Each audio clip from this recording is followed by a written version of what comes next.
নমস্কার, আমি মিলি সরকার Bengali urban kitchen থেকে বলছি। আমার ইউটিউব ফ্যামিলির সকল দর্শক বন্ধুরা কাছে দূরে যেখানে যে আছেন সবাইকে অনেক অনেক প্রীতি ও শুভেচ্ছা জানিয়ে শুরু করছি আজকে আমার রেসিপি। আজকে আমি বানাচ্ছি ভেটকি মাছের কাঁটা চচ্চড়ি।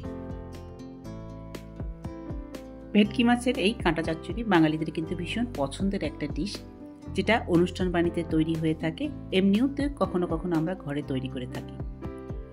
ভেটকি মাছ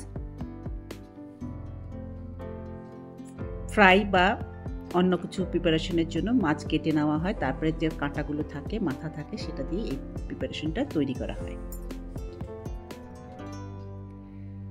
আমি এখানে ভেটকি মাছের মাথা আর কিছু কাঁটা এখানে নিয়ে নিয়েছি। প্রথমে আমি এগুলোকে খুব ভালো করে ধুয়ে নিয়েছি, তারপরে জল ঝরিয়ে নিয়ে এর মধ্যে দিয়েছি একটু নুন আর একটু হলুদ গুঁড়ো। আধা চামচ মতো নুন আর আধা চামচ মতো হলুদ গুঁড়ো দিয়ে মাছের কাঁটা আর মাথাগুলোকে বেশ ভালো করে মেখে নেব। প্রথমে এই কাঁটা আর মাথা যেটা আমি নিয়েছি, এটা একটা মাছেরই কাঁটা আর মাথা। সাথে আমি চচ্চড়ি রান্না করার জন্য দিয়ে দিচ্ছি পেঁয়াজ, একটা আলু, একটা বেগুন আর কিছু ধনেপাতা আর কাঁচা লঙ্কা। এই দিয়ে আজকে আমি রান্না করব ভেটকি মাছের কাঁটা চচ্চড়ি। সবজিগুলোকে আমি এইভাবে কেটে নিয়েছি লম্বা লম্বা করে, আলু, বেগুন, পেঁয়াজ, ধনেপাতা আর কাঁচা লঙ্কা, আর লাগছে মাছের মাথা। এবার তাহলে শুরু করা যাক রান্নাটা। রান্না করার জন্য কড়াই বসিয়ে দিয়েছি। কড়াই গরম হয়ে গেলে আমি এর মধ্যে দিয়ে দেবো কিছুটা সর্ষের তেল। আজকের রান্নাটা আমি কিন্তু করছি সর্ষের তেল। তেল গরম হয়ে গেলে আমি এর মধ্যে দিয়ে দেবো নুন হলুদ দিয়ে মেখে রাখা মাছের মাথা আর কাঁটাগুলোকে দিয়ে খুব ভালো করে ভেজে তুলে নেব। আজকে আমার বানানো এই ভেটকি মাছের কাঁটা চচ্চড়ি রেসিপিটা আশা করি আপনি স্কিপ না করে সম্পূর্ণ দেখবেন। দেখে যদি ভালো লাগে তাহলে অবশ্যই বন্ধু আর ফ্যামিলির সঙ্গে শেয়ার করতে ভুলবেন না। যেসব বন্ধুরা আমার চ্যানেলটাকে সাবস্ক্রাইব করেছেন তাদেরকে জানাই অনেক অনেক ধন্যবাদ, আর যারা এখনও সাবস্ক্রাইব করেননি তাদেরকে বলছি প্লিজ সাবস্ক্রাইব করবেন। কাঁটা আর মাথাটা গরম গরম তেলের মধ্যে দেওয়ার পর খুব ভালো করে এটাকে লাল লাল করে ভেজে তুলে নেব। প্রথমে দিয়ে দিয়েছি, দিয়ে কিছুক্ষণ অপেক্ষা করবো যতক্ষণ না একটা পাশ হয়ে যায়। একটা পাশ হয়ে গেলে উল্টে দেবো, দুটো পাশে বেশ ভালো করে ভাজবো প্রথমে, তারপরে এটাকে তুলে নেব।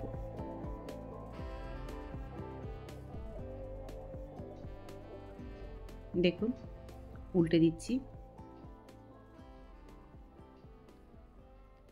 এখানে আঁচটা একটু বেশি করে রাখা আছে যাতে কড়াইতে লেগে না যায়।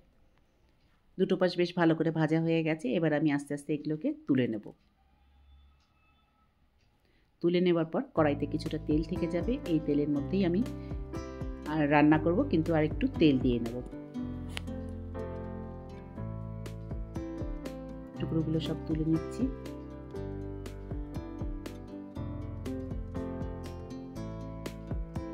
দেখুন অল্প তেল রয়ে গেছে। এই তেলের মধ্যে দিয়ে দেবো আরো কিছুটা সর্ষের তেল।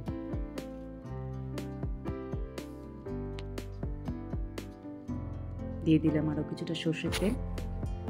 এরপর আমি এর মধ্যে দিয়ে দেবো একটা পেঁয়াজ, যেটা বড় সাইজের পেঁয়াজটা ছিল সেটাকে কুচি করে নিয়েছি লম্বা লম্বা করে, সেই পেঁয়াজ কুচি সবটাই দিয়ে দিলাম তেলের মধ্যে।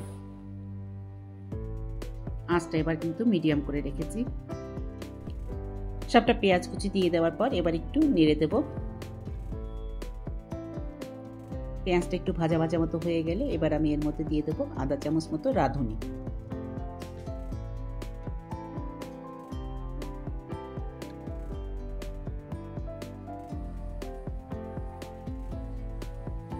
দিয়ে দিলাম রাঁধুনি।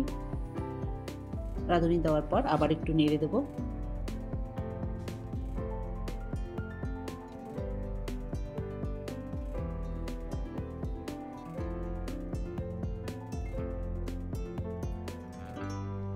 এরপর আমি এর মধ্যে দিয়ে দিচ্ছি 1 চামচ আদা রসুন পেস্ট। এটা দেওয়ার পরও 30 সেকেন্ডস মতো একটু নেড়ে দেবো এটাকে। তারপর আমি এর মধ্যে দিয়ে দেবো আলু আর বেগুন যেটা কেটে রেখেছিলাম লম্বা লম্বা করে, সেটা সবটাই দিয়ে দিচ্ছি। সাথে দিয়ে দিচ্ছি কাঁচা লঙ্কা দুটো, চেরা কাঁচা লঙ্কা দুটো দিয়ে দিলাম। দিয়ে খুব ভালো করে এবার সব একসাথে করে নেড়ে দেবো।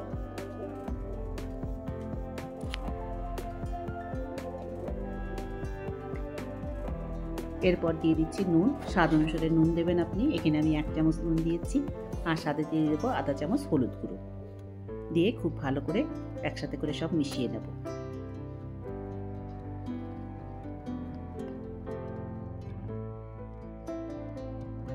এরপর ঢাকা দিয়ে দিলাম। ঢাকা দিয়ে 2-3 মিনিট রান্না হতে দিয়েছি, তারপরে আবার ঢাকাটা সরিয়ে নিলাম। ঢাকা সরিয়ে নিয়ে দিয়ে দিচ্ছি লঙ্কা গুঁড়ো, 1 চামচ লঙ্কা গুঁড়ো দিয়ে দিচ্ছি, আর 1 চামচ জিরের গুঁড়ো। সেটা দেওয়ার পরও আবারও খুব ভালো করে সব একসঙ্গে করে মিশিয়ে নেব। লঙ্কা আর জিরেটা একটু ভাজা ভাজা মতো যতক্ষণ না হয় ততক্ষণ একটু নেড়ে দেব।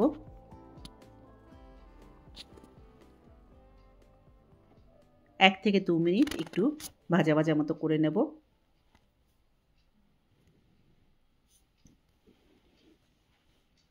সবজি তো লম্বা লম্বা করে পাতলা করে কাটাই ছিল। এরপর এর মধ্যে দিয়ে দিলাম 1 কাপ মতো জল, আর সাথে দিয়ে দিলাম মাছের মাথা আর কাটা যেটা ভেজে তুলে রেখেছিলাম সেটাও দিয়ে দিলাম। দিয়ে ঢাকা দিয়ে দেবো। মিনিট 5 ঢাকা দিয়ে রান্না হতে দিয়েছি। এরপর ঢাকাটা সরিয়ে নিলাম। সরিয়ে নিয়ে নেড়ে দিচ্ছি, আর দেখে নিচ্ছি আলু বেগুন সব ভালো সুন্দর সেদ্ধ হয়ে গেছে। এবার আমি এর ওপর দিয়ে দেবো যে কাঁচা লঙ্কা তো আগেই দেওয়া ছিল, এবার দিয়ে দেবো ধনেপাতা। বাকি রয়েছে আর ধনেপাতাটা, এবার দিয়ে দিলাম সেই ধনেপাতা কুচি। ধনেপাতা কুচি দেওয়ার পর এবার একটুখানি নেড়ে দেব, যাতে যে একটুখানি জল মতো রয়ে গেছে সেটা সম্পূর্ণভাবে শুকিয়ে যায়।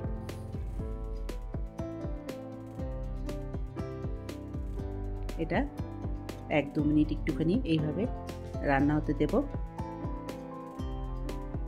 যাতে ধনেপাতাটাও সবজির মধ্যে সুন্দর গন্ধ ছড়ায় আর জলটাও শুকিয়ে যায়। আর এইভাবে খুব সহজেই তৈরি হয়ে গেল আজকে আমার বানানো রেসিপি আলু বেগুন দিয়ে ভেটকি মাছের কাটা চচ্চড়ি।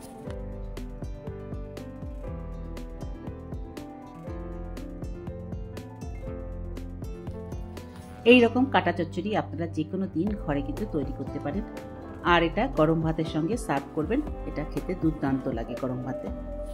আজকে আমার বানানো এই কাটা চচ্চড়ির রেসিপিটা আশা করি আপনাদের পছন্দ হয়েছে। যদি পছন্দ হয়ে থাকে তাহলে অবশ্যই লাইক করবেন, শেয়ার করবেন আর সাবস্ক্রাইব করে আমার পাশে থাকবেন। আবার দেখা হবে নেক্সট ভিডিওতে অন্য কোনো রেসিপি নিয়ে। ভালো থাকবেন। Thank you.